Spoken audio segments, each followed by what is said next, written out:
informer est notre priorité, c'est l'heure des titres. Au sommaire de ce journal, ils sont venus du Sénégal, de la Tunisie, du Cameroun et tant d'autres pays d'Afrique pour se réunir à Abidjan pendant 3 jours et en analyser les défis liés à la gestion des terres rurales et urbaines. Vous le verrez dans ce journal, la 6e édition de Emerging Women's Leaders Conference qui s'est tenue le 26 avril au Sofitel, Hôtel Ivoire d'Abidjan.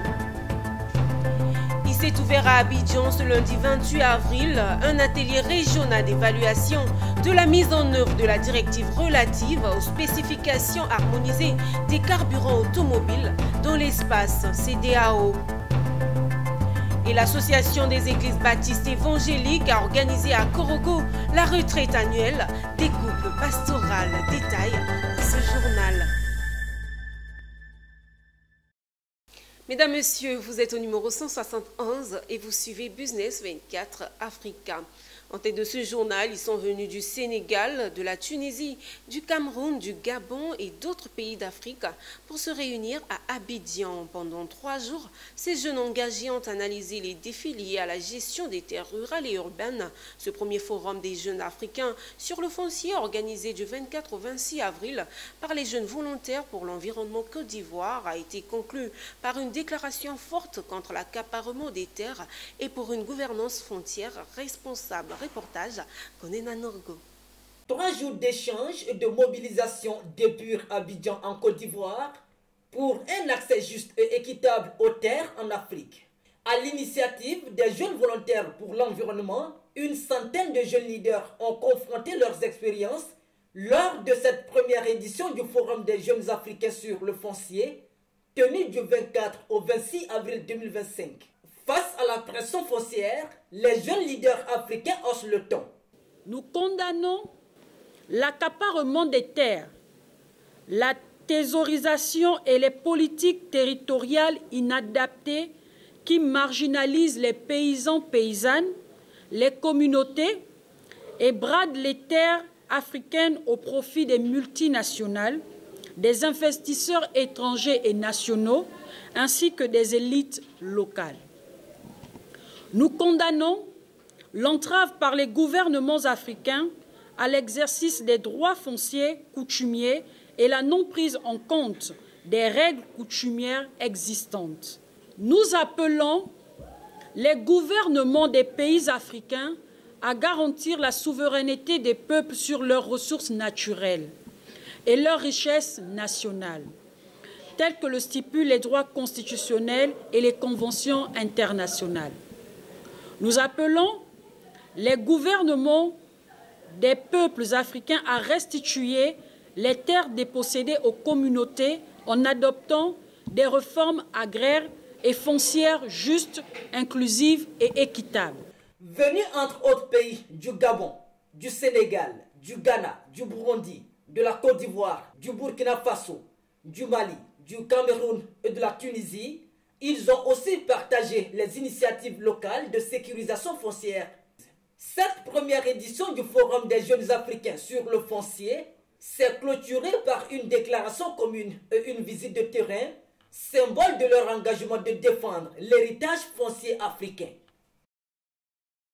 À l'occasion de la Journée mondiale de la Terre, l'ONG Blue, en collaboration avec plusieurs organisations de jeunes, ont organisé la Ligne Bleue, la 2e chaîne humaine de lutte contre la pollution plastique en Côte d'Ivoire. Cette action de grande envergure vise à mobiliser 2500 jeunes sur plus de 3 km de chaîne humaine contre la pollution plastique le long du boulevard lagunaire du restaurant Le Djekanou au 5e pont de Cocody pour dire non à la population plastique. Nous ramène Eunice Bogo.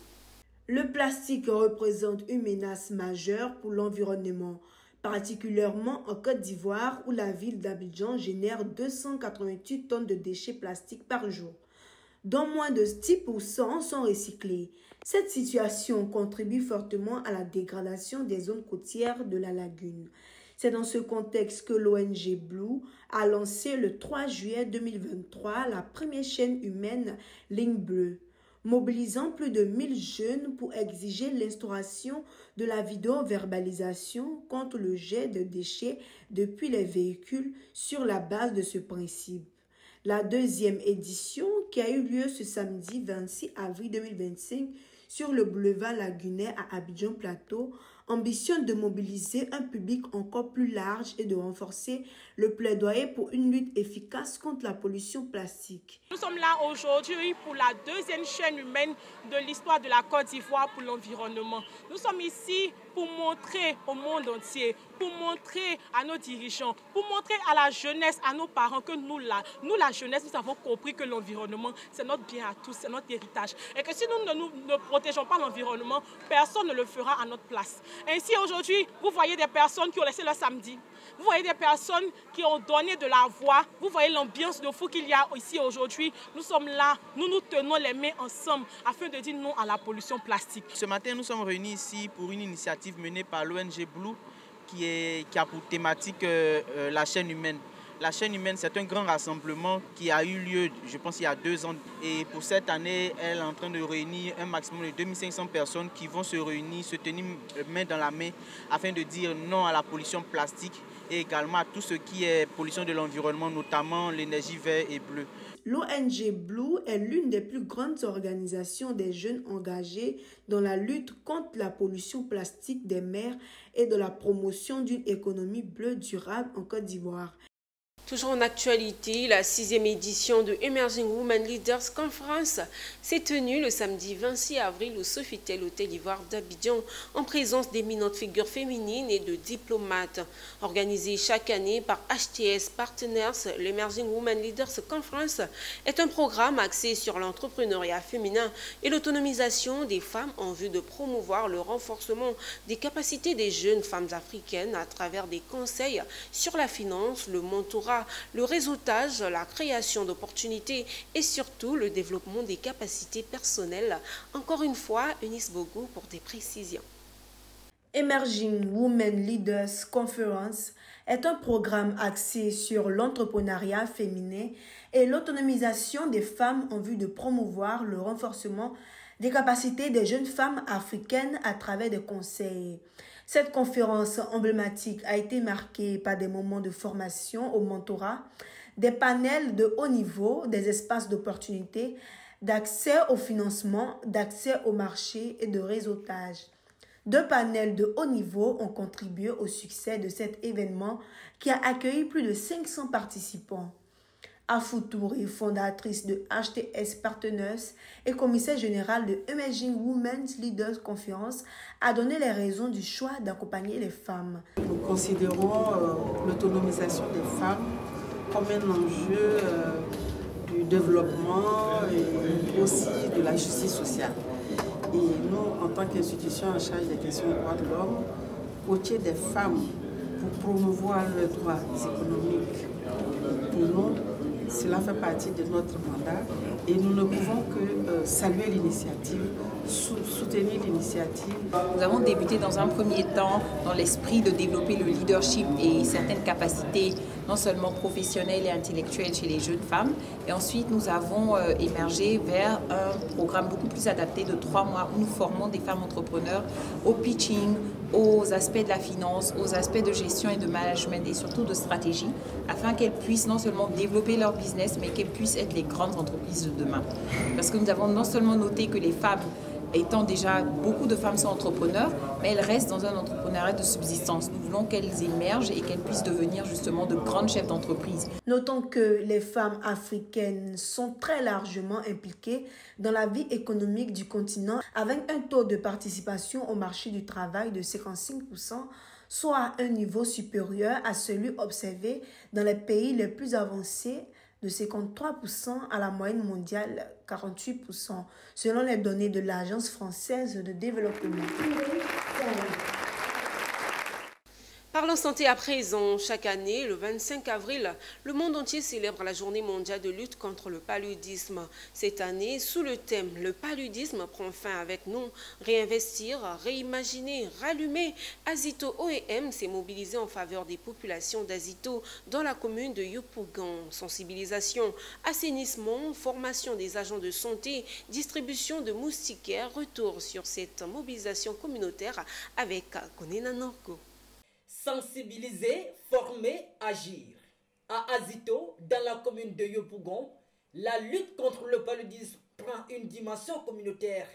À l'initiative d'Azito OEM, les populations, la chefferie, les femmes et les élèves se sont réunis pour renforcer la prévention contre cette maladie qui fait encore des ravages.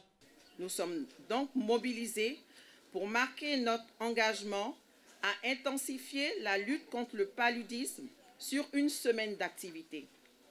Cette journée a été célébrée, comme je le disais tantôt, le vendredi dernier. Mais du fait de l'absence de certaines de nos populations cibles, notamment nos enfants de la maternelle et ceux du primaire qui étaient en congé de Pâques, nous avons décidé de marquer cette journée aujourd'hui lundi, jour de reprise de nos petits. Mesdames et messieurs, depuis le 23 avril, nous avions démarré une série d'activités, à savoir une grande opération de nettoyage du village d'Azito en collaboration avec la chefferie et le comité de l'environnement pendant 3 jours, ce qui a pris fin le vendredi dernier. La formation de 10 agents communautaires, suivie d'une évaluation des pratiques sur la lutte contre le paludisme et la sensibilisation porte à porte des communautés villages d'Azito et de Beyago. Cela prendra fin le 3 mai. Nous sommes satisfaits, le chef en a parlé même tout à l'heure. À chacune des fois que nous avons sollicité cette entreprise, en tout cas, il n'a ménagé aucun effort pour pouvoir répondre à notre demande. Moment fort de cette journée, une démonstration pratique sur l'usage correct de la moustiquaire imprégnée, véritable rempart contre les piqûres de moustiques, vecteur du paludisme. Il faut assainir le milieu, c'est-à-dire tout ce qui est eau stagnante là, il faut les traiter. Parce que le moustique il prolifère dans les eaux stagnantes, c'est là qu'il pond ses œufs, il prolifère. Au niveau individuel, il faut dormir sur les moustiquaires imprégnés, surtout ça. Cette initiative a été saluée par les habitants d'Azito, convaincus que grâce à ces efforts conjoints, le paludisme pourra un jour disparaître à Azito. Changeons de chapitre, la mairie de Treichville avait célébré ses meilleurs agents municipaux de l'année 2024 lors de la 6e édition de la journée de l'excellence. Organisée le 25 avril dernier, plusieurs agents ont été distingués en présence du maire Albert Amicha et Ami Tungara, député de la commune. Compte rendu de notre reporter Ami Korobara.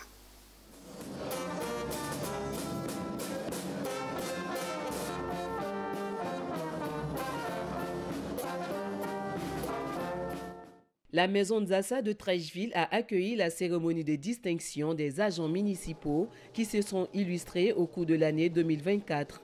En présence du maire Albert François Amichia et de l'honorable Ami Tungara, député de Treichville, 3 grands prix ont été décernés au cours de cette journée de l'excellence. Ainsi, le grand prix Amichia du meilleur agent est revenu à Kwaku Kwasi Alexis, tandis que le prix Ami Tungara de la femme battante a été attribué à Hassana Gueye. Un moment de satisfaction pour les lauréats. En tout cas, c'est l'émotion. Je ne m'attendais pas à ce prix. Voilà, je ne savais pas que tout le travail que je faisais était suivi par mon patron. On nous a invités à une cérémonie, je me suis bien habillé, j'arrive, j'entends mon nom.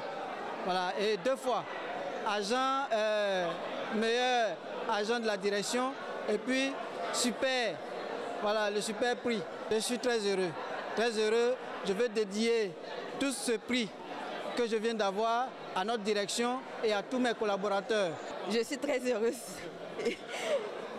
Le mot me manque et je tiens à remercier d'abord Dieu qui a permis tout cela. Ce prix, ce n'est pas pour Hassana Gueye seulement, c'est pour tout le monde, c'est pour toute la radio. J'encourage aussi les femmes comme moi à se donner au travail. Seul le travail paye. Le troisième prix, Feu Ezzedine Ibrahim du meilleur service, a quant à lui été attribué au service programmation et budget de la mairie. Outre ces distinctions, plusieurs autres prix ont été remis au cours de cette 6e édition. Les lauréats sont répartis avec des enveloppes et des lots offerts par le partenaire officiel, le groupe Carré d'Or. Le maire de la commune, Albert Amichia, a félicité les lauréats et les a encouragés à maintenir cette dynamique pour contribuer au rayonnement et à l'essor de la commune Nzassa. L'Institut des relations internationales et de la gouvernance a organisé la session de clôture de formation certifiante en diplomatie humanitaire et en protocole à Abidjan. Ce programme destiné aux professionnels et aux étudiants vise donc à renforcer leurs compétences en diplomatie appliquée et aux enjeux inhérents à l'action humanitaire internationale. Les détails avec Sandrine Kwame. Cette session de clôture de la formation certifiante est marquée par une remise de parchemin aux 9 auditeurs ayant suivi avec succès 2 formations. Il s'agit du certificat en diplomatie humanitaire et du certificat en diplomatie et protocole. C'est avec joie qu'ils reçoivent des mains de leurs parrains leur certificat. Ces auditeurs ont salué l'initiative de ce programme de formation certifiante de l'Institut des relations internationales et de la gouvernance. Ils ont invité par ailleurs des personnes passionnées par la diplomatie humanitaire et la diplomatie en protocole à venir aussi se faire former. Dans ce monde, il faut toujours chercher à apprendre. Et c'est le désir de me perfectionner, de me former et d'apprendre davantage qui m'a amené à venir sur cette formation. Aujourd'hui, nous sommes renforcer ses capacités en diplomatie humanitaire. C'est être un homme complet parce qu'on arrive à analyser tout ce qui est interne et externe. L'ambassadeur de la Guinée en Côte d'Ivoire s'est dit honoré de cette participation en tant que parrain et a profité de l'occasion pour prodiguer de bons usages, des conseils de bon usage de ses certificats à ses filleuls. Le diplôme, c'est une partie. Respecter et honorer le diplôme, c'est une autre. Quand je dis respecter et honorer le diplôme, c'est que tout ce que vous avez appris ici, il faut savoir les mettre à la disposition de vos structures. Donc je vous encourage à en faire bon usage, à être à la disposition de vos différentes communautés pour les humanitaires. L'Institut des relations internationales et de la gouvernance propose 4 programmes de formation certifiante tournante à raison d'un certificat par mois. Il s'agit entre autres du certificat en management des politiques publiques, du certificat en développement durable, du certificat en diplomatie économique et du certificat en diplomatie humanitaire. Autre chose, nous l'avons dit au sommaire, ouverture ce lundi 28 avril de l'atelier régional d'évaluation de la mise en œuvre de la directive relative aux spécifications harmonisées des carburants automobiles, essence et gasoil dans l'espace CEDEAO. L'objectif principal de cet atelier est d'évaluer la mise en œuvre de la directive au terme de l'échéance fixée et de s'accorder sur les dispositions futures. À ce jour, seuls 3 pays ont transposé la directive dans leur réglementation nationale, à savoir le Ghana, Bénin et Cabo-Verde, et la plupart des raffineries ne produisent pas d'essence et de gasoil avec une teneur en soufre. Pierre Tebeu nous en parle. Il s'agit de la directive C-DIR 1-9-2020 relative aux spécifications harmonisées des carburants automobiles, essence et gasoil dans l'espace communautaire. Cette directive prescrit l'interdiction au plus tard le 1er janvier 2021 de l'importation à partir de l'État non membre de l'essence et du gasoil non conformes aux spécifications convenues, avec particulièrement une limitation de la teneur en soufre. Aussi, de permettre la commercialisation sur leur territoire à partir du 1er janvier 2025 uniquement de l'essence et du gasoil conformes aux spécifications convenues. La directive vise à favoriser l'utilisation dans la région de carburants de meilleure qualité afin de limiter la pollution atmosphérique en garantissant un environnement sain aux populations. Des engagements avaient été pris. Il est donc bon aujourd'hui de se réunir en vue donc d'évaluer la mise en œuvre de ces engagements-là, de savoir où est-ce que nous en sommes et puis d'indiquer les prochaines étapes. Il y a deux aspects. Si vous prenez par exemple les raffineries qui sont installées, il y aura probablement des contraintes en termes d'installation pour pouvoir atteindre ces objectifs-là. Et donc, nous avons donné plus de délai à ces installations-là. Il est important de souligner que la directive CEDIR 1/9/2020 a été adoptée en lien avec la directive CEDIR 2/9/2020 relative à l'harmonisation des limites d'émissions de gaz d'échappement et de particules. Toute modification de la directive sur les carburants nécessite un alignement de celle sur les émissions de gaz d'échappement des véhicules.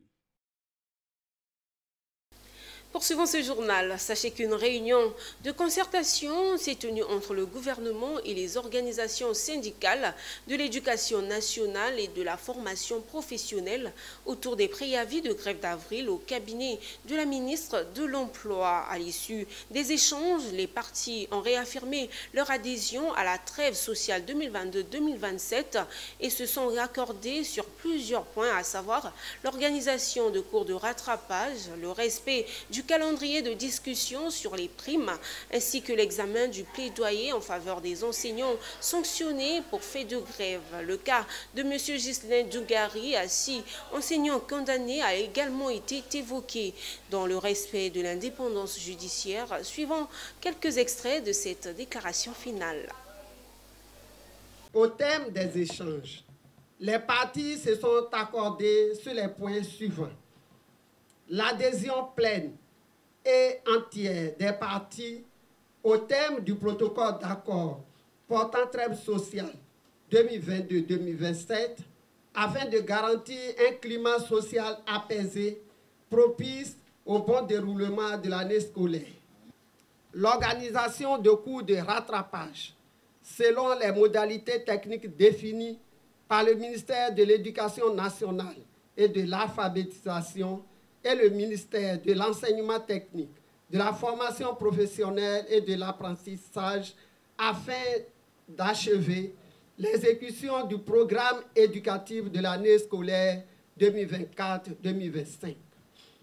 Le respect du principe de la séparation des pouvoirs exécutifs et judiciaires dans le dossier de M. Ghislain Assis, condamné à 2 ans d'emprisonnement par la justice le 8 avril 2025. Le Conseil de l'intéressé a interjeté appel de la décision du tribunal de première instance. L'engagement du gouvernement à examiner avec bienveillance le plaidoyer pour la levée des mesures pécuniaires à la compte des enseignants pour faire de grève sur la base du respect par les organisations syndicales de tous les engagements subventionnés. Page élection. Suite à la décision de radiation de Tidiane Thiam de la liste électorale rendue le mardi 22 avril dernier par le tribunal de première instance du Plateau, le ministère de la Justice et des Droits de l'Homme a organisé une conférence de presse à l'effet de donner une bonne compréhension des motivations de cette décision. C'est le directeur des affaires civiles et pénales qui l'a animé ce lundi 28 avril dans la salle des pas perdus du tribunal de première instance du Plateau. Suivez. Certes, par sa naturalisation, en mars 1987, il est devenu français et s'est libéré de son allégeance française depuis le 19 mars 2025. Par cette libération de son allégeance à un pays étranger, M. Thiam, qui était ivoirien par sa naissance, par le sang, retrouve automatiquement sa nationalité ivoirienne qu'il avait volontairement mise en hibernation. Il faut se situer dans le temps pour comprendre la logique de cette radiation. Le juge dit, au moment où M. Thiam s'inscrivait sur la liste électorale, il n'avait pas la qualité d'ivoirien Et cette qualité s'apprécie au moment de l'inscription. Au moment où il s'inscrivait, il n'avait pas encore renoncé à son allégeance à l'État français. Voilà ce que dit le juge. C'était là les propos recueillis par Philippe Zabo. Place à la religion à présent, l'entrée était gratuite pour le public désireux de se recueillir auprès du Seigneur. C'était lors du programme Évangélisation Acte 2 de la mission Tibériade tenu le week-end dernier au stade de l'université de Cocody. Un programme organisé par l'apostolat Sacerdoce Royal. Walter Kofi pour plus de détails. C'est dans une atmosphère prophétique que les fidèles chrétiens ont été invités et transportés à Tibériade, un lieu emblématique biblique qui a été au cœur de la prédication de Jésus-Christ.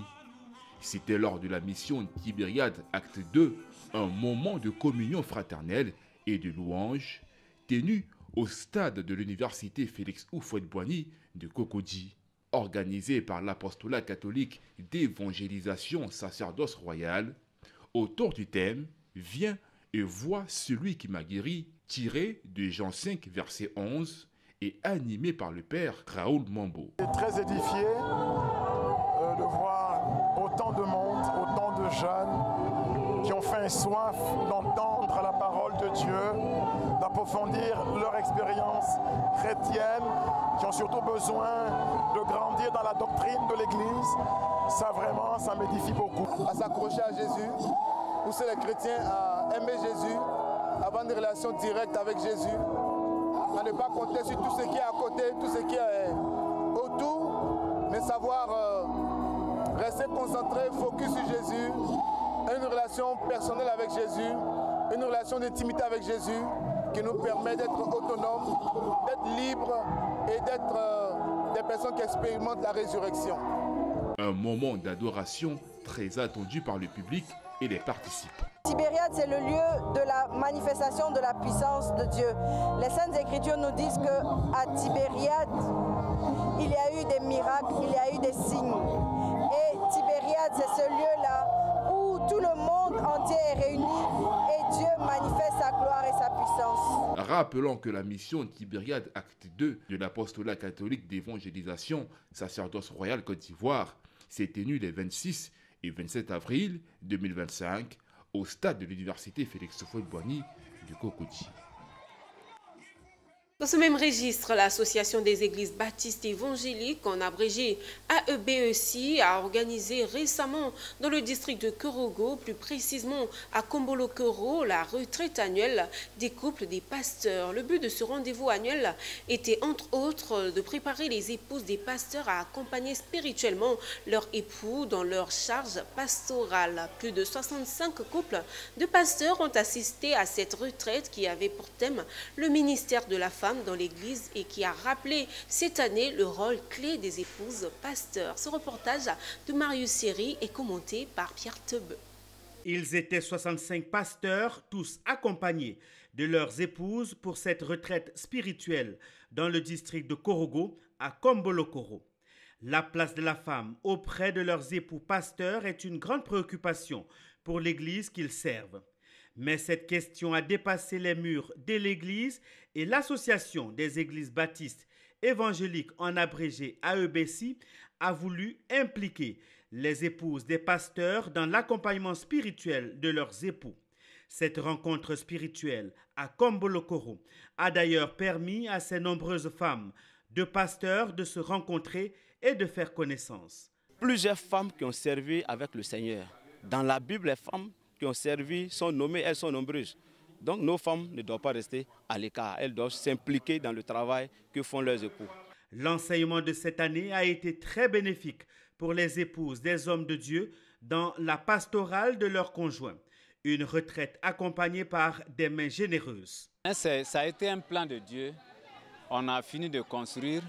Le temps même que je mette un matelas dedans pour dormir, les pasteurs ont sollicité la résidence pour passer des jours avec leurs femmes, c'est-à-dire la retraite des femmes.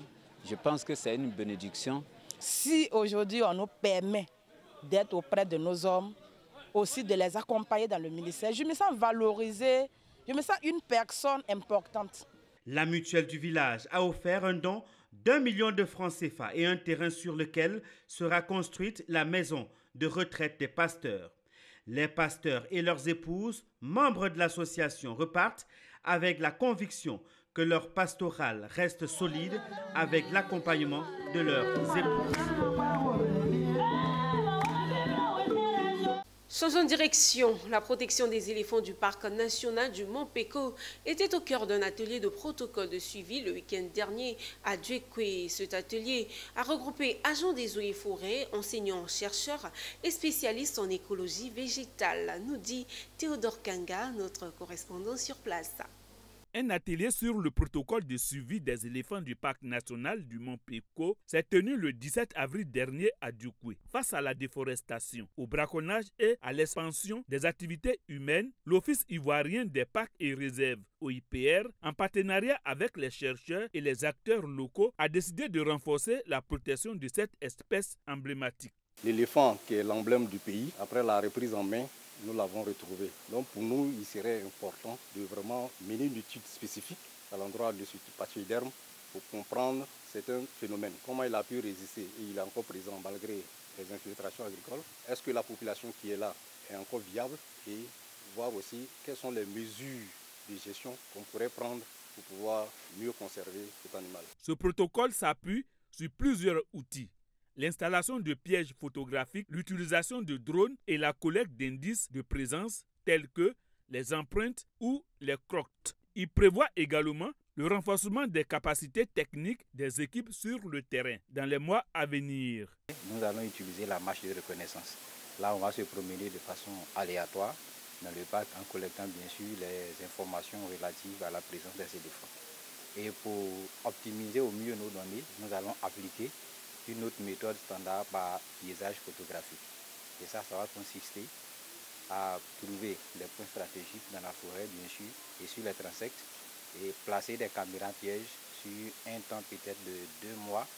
Et après, nous allons passer récupérer et puis visualiser les vidéos, quelles sont les informations que nous avons pu recueillir, et puis on fera l'analyse. Grâce à ces initiatives, le parc national du Mont Peko espère protéger ces derniers éléphants et assurer la conservation durable de son précieux patrimoine naturel. C'est la fin de ce journal. Merci à vous de l'avoir suivi. Les programmes économiques restent en continu sur Business 24 Africa car nous sommes la télé utile. Au revoir.